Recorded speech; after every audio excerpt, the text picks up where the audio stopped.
La disparition puis la mort du petit Émile met toujours beaucoup de zones d'ombre dans cette affaire qui reste non résolue. On le disait à l'instant. On vous retrouve Fanny Wegscheider. Où en est-on alors où on se parle de cette enquête? L'enquête est toujours en cours depuis ce triste jour du 8 juillet 2023, soit donc la disparition du petit Émile Soleil, 2 ans et demi à l'époque. Il était en vacances donc chez ses grands-parents maternels dans le résidence secondaire du Haut-Vernay, dans les Hautes-Alpes, dans les Alpes de Haute-Provence, pardon. Disparition donc le 8 juillet. Les derniers témoins parlent de l'avoir vu aux alentours de 17h15 dans une ruelle du hameau.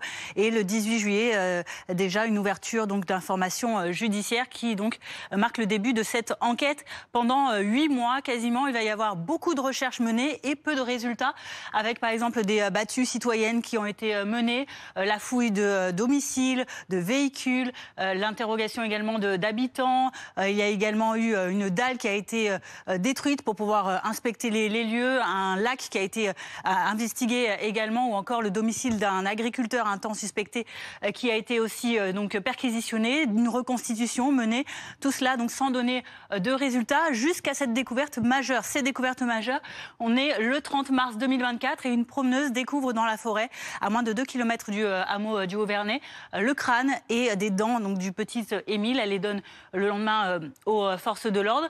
Et puis une enquête qui était initialement ouverte du chef de disparition inquiétante est requalifiée en enlèvement et séquestration. Et là, 2 juges d'instruction donc d'Aix-en-Provence sont mobilisés pour mener cette enquête, et ils déploient de nombreux moyens qui permettent, 3 jours après cette première découverte, de trouver, toujours dans cette même zone, des vêtements et un bout d'os appartenant au petit Émile. Quelques mois plus tard, en septembre, un laboratoire bordelais médico-légal découvre sur ces vêtements, sur cet os, 2 traces d'ADN étrangères à la famille. Il y a eu donc ces découvertes au fil du temps, sans que l'on puisse toujours savoir pour l'instant quelles sont les causes de sa mort. Toujours pas, mais pourtant 3 pistes restent envisagées par les enquêteurs.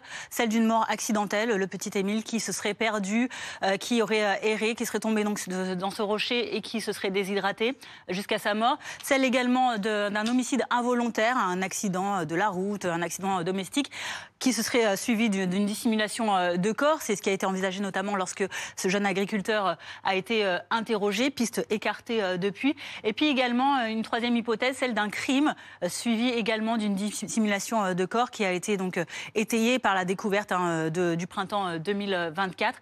Voilà pour les pistes envisagées. À ce stade, aujourd'hui, il y a toujours une 15aine de membres de la section de recherche de Marseille qui sont mobilisés sur cette affaire. Merci beaucoup Fanny Wegscheider pour toutes ces